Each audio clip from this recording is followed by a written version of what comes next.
Greetings and welcome to my dear Scorpios out there. This is Ron from Tarot of the Twin Sun. Tarot of the Twin Sun is a functional division within the Order of the Twin Sun. Please take only what you will.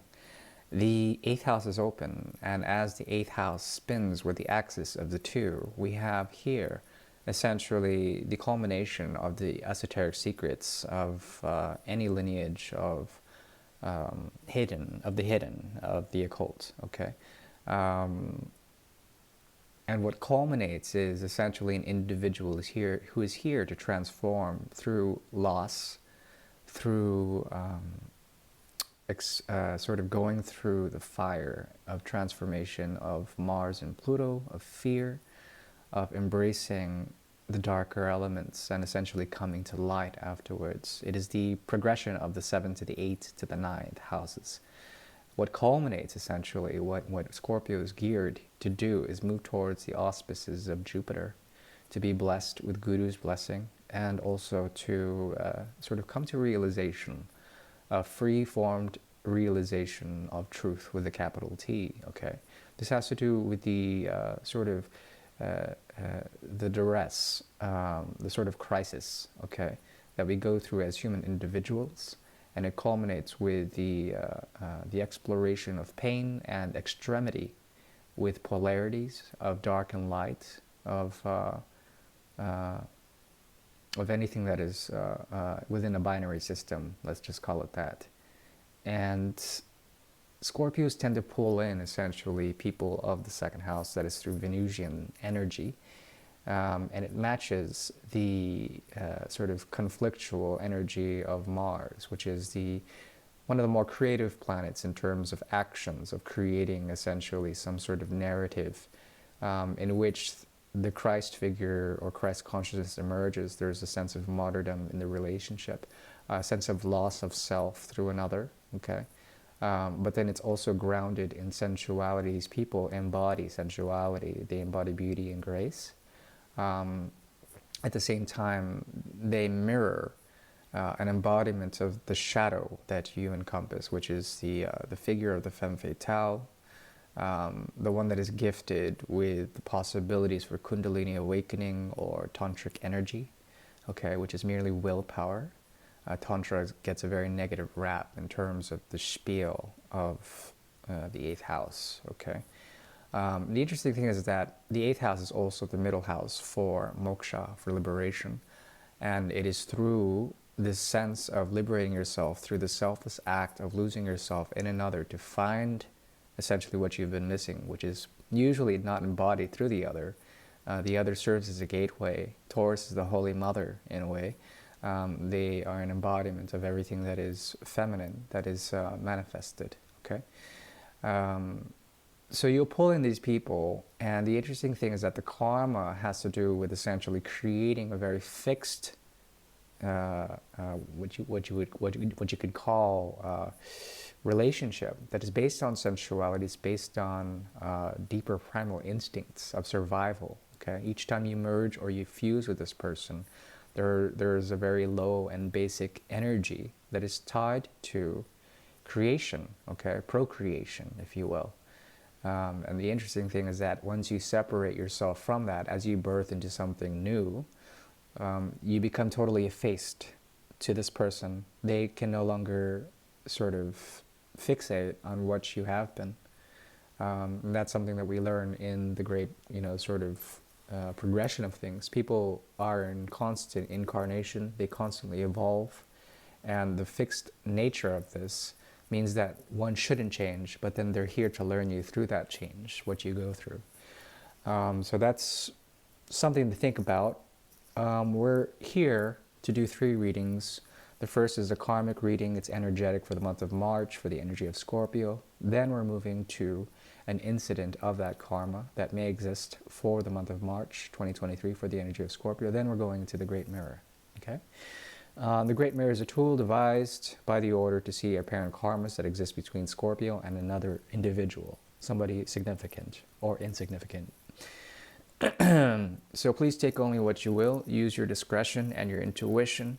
If I make any mistakes, please choose another reader. Otherwise, I do welcome you and I do thank you for your support of this channel. Yeah, it's not for everyone.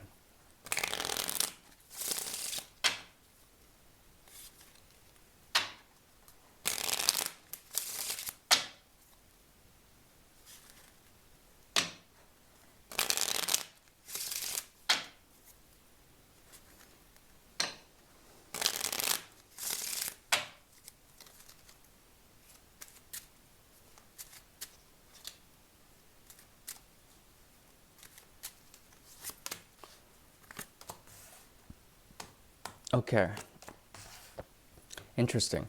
I see here peace of mind at any cost. The mind is highly activated for the month of March.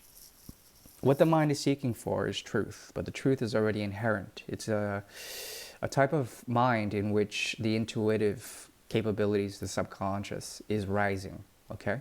And as it rises, it crosses into the threshold of consciousness. You become embodied in it. The thing is that what you're negotiating is a past in which you have had to move away from something. You're acknowledging something at this point. I think this has to do with the flow of things, the natural sort of elevation of intuitive capability, okay? When it comes to emotional bodies of water that we are as humans, there's something about this in which we honor that, that element, okay? And water is indicative of depth, of spirituality, of creativity, of feminine grace, okay?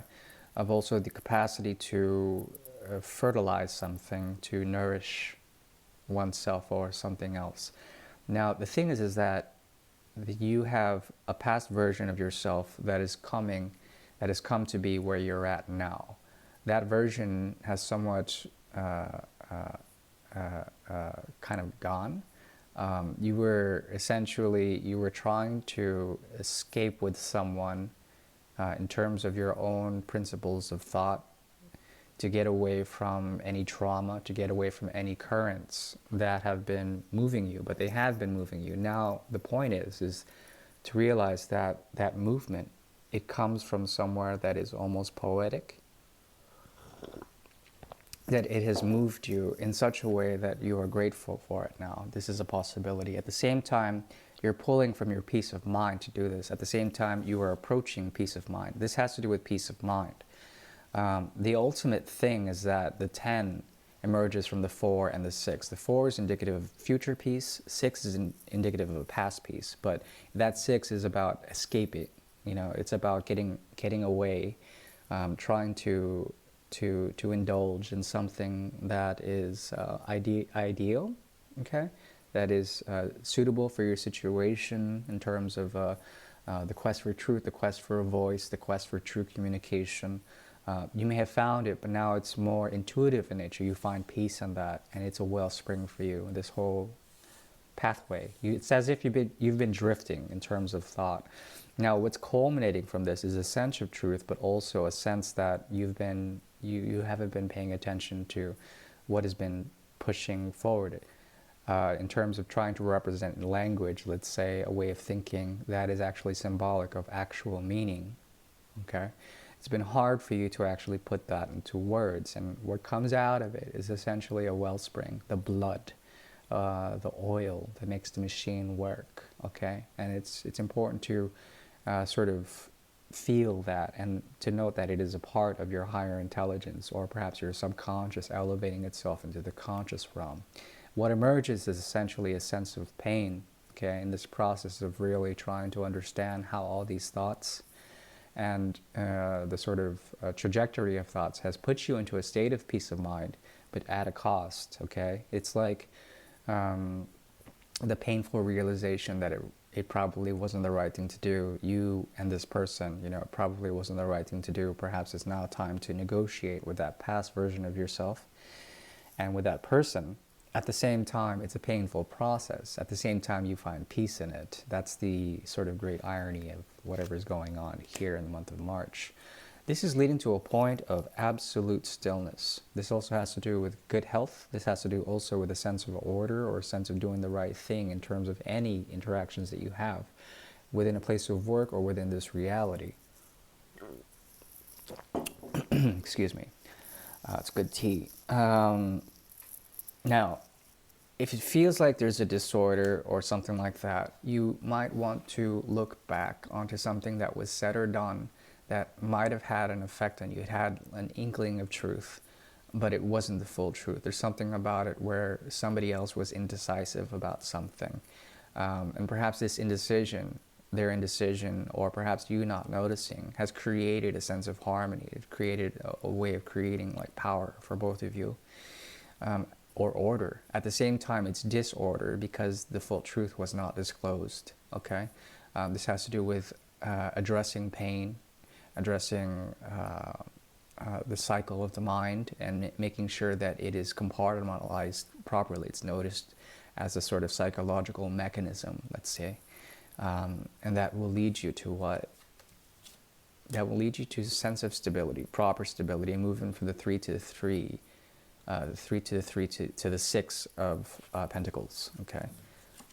And I like this, considering that if you were able to do this, to notice what was not said or what was hidden, this will essentially empower you to a way that you can be altruistic with your time, to give it rightly where it belongs, even to give it back to yourself, or to just give it away to the right place, okay?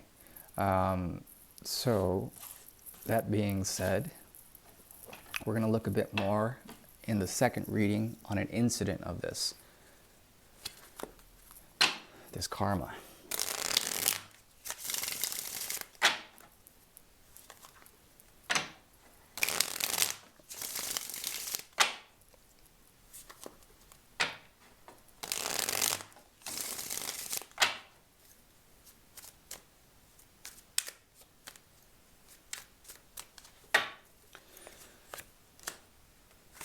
Yeah, okay.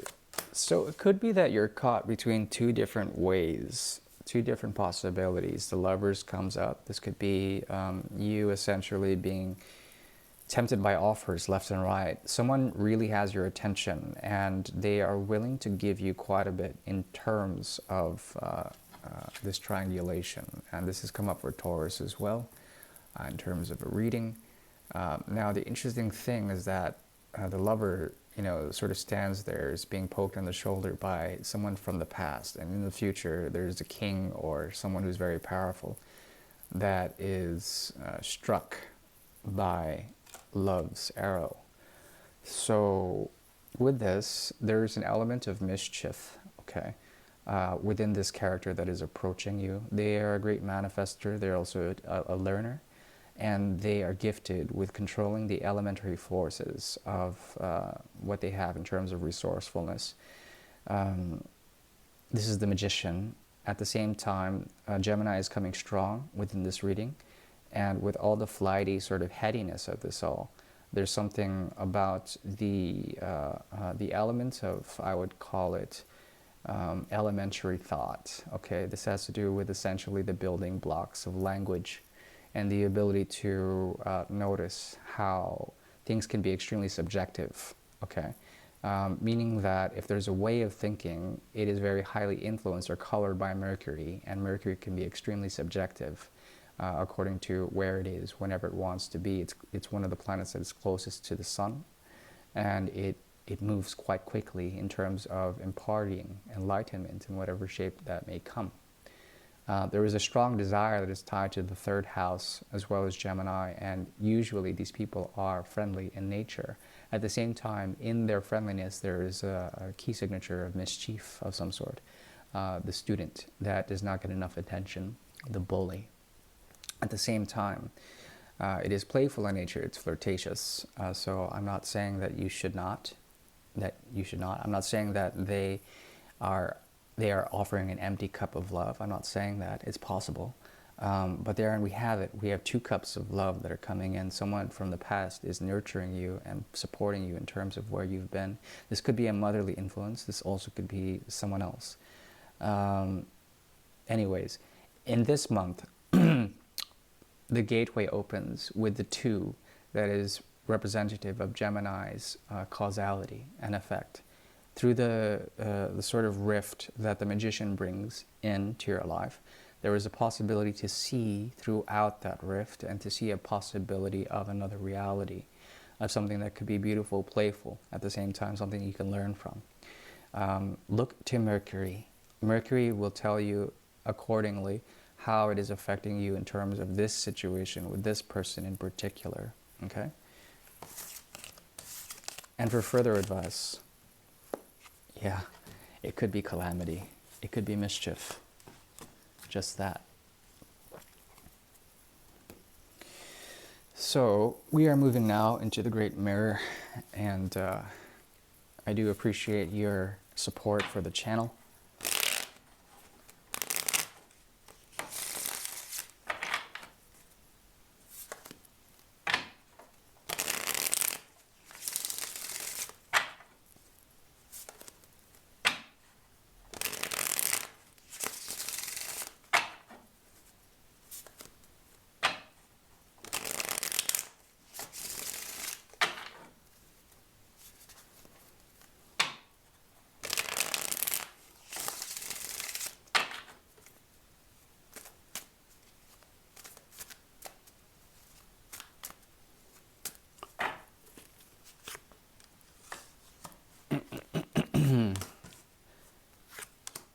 Okay, so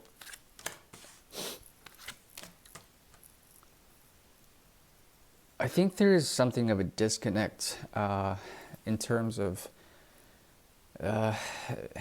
getting the right messages from especially Mercury or a new moon, from those two in particular. Doesn't mean you're lost. There's something about your desire that is highly triggered for this month. And in particular, when it comes to this situation, it is very triggered. So your sensual urges are very indicative in terms of this. They're being pulled from, in a way. This has to do with the sense of harmony with another person, in that what you do together would be extremely against status quo, okay, the sort of normal flow of things, the normal sort of representation of a community. At the same time, this person has hidden in their consciousness a seed, and the seed is intended to be something intended for the future. They expect a great deal from you in terms of this. If you give them this, there's a possibility that you might consciously be aware that your desires are being pulled from. Your desires are malleable. Okay, they're changeable. They might shift even. There is a sense that you don't have to work hard to give this. At the same time, it might feel like giving this away would not be, it would be too easy, something like this. It would be too easy. I think what you really want is something outside of this. It's completely the opposite, and I think both of you know this. You are perhaps seeking something that's in between when it comes to a sense of community, or a sense of home, a sense of righteousness in terms of the right thing to do as a human being. And it's possible what is coming into consciousness is the sort of embodiment of trying to say what is really there, okay? Which is somewhat confusing to me. There's a lot of great sensuality in this connection. There's a lot of commitment in such a way, not exactly total. What it's leading to is the Ten of Pentacles in reverse plus the Two of Pentacles in the reverse. Two of Pentacles strong here. This has to do with essentially Mercury sort of playing tricks on you, on both of you. So at the same time, it's based on like this great materiality, this connection. This is like this promise, okay, of sensual delight for one thing, just being, you know, sort of turned on in a way. Now, the Lovers is here in the reverse, union as opposed to marriage. There's something here that is trying to wake you up into coming to a form of realization that doesn't require any form of commitment. And this is sort of where you may be standing on an existential level, or perhaps a philosophical, deeper level, okay? And perhaps this is what you're seeking out. Some form of recognition in terms of humanity and its limitations, addressing essentially your place within that. and to know that perhaps everything is connected. Now, I'm not trying to, sort of gaslight you or, make you think in a certain way. That's the furthest away from what my channel is here to do. There is a sequence of pain, and through this, there's usually gross realization with the energy of Scorpio. And this is something that perhaps you are negotiating on whether to do or not, because you may inflict a lot of pain on this person. What would it amount to? Possibly some sort of tower energy, okay? Unnecessary pain, unnecessary humbling. And it's through this that probably is holding both of you back from truly experiencing that which you could experience with this person. There's a lot of attraction in terms of also things that have not been said, things that need to be reanimated in some sort of way. Okay. This has to do with essentially feeling the ripples of something that is deeper. And I think both of you are willing to explore this facet, but only in secret, only out of the light of day. Maybe tomorrow. This is like a future thing. At the same time, there is a need to break out of a mold. Both of you are looking for some form of transition. This person really wants to give you something, but I don't think you're available, at least exclusively on a deeper philosophical or spiritual level. I think you are quite exclusive in terms of your own path.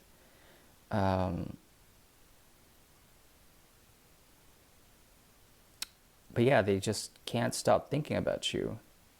And same for you. You have a level of compassion for this person. It's just kind of finicky.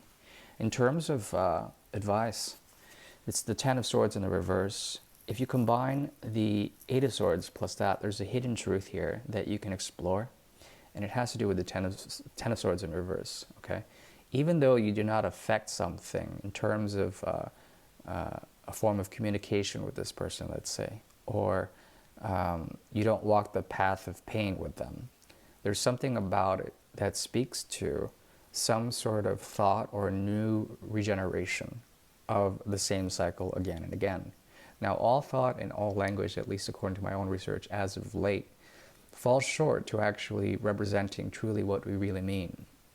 Meaning that it is a vehicle. If the vehicle is not fast enough to get you at the speed of light or at some sort of, dimensional rift to get you exactly where you need to be, then perhaps you should take it easy with these types of situations, these types of relations with other people, these types of others, these types of significant others. Just take it easy.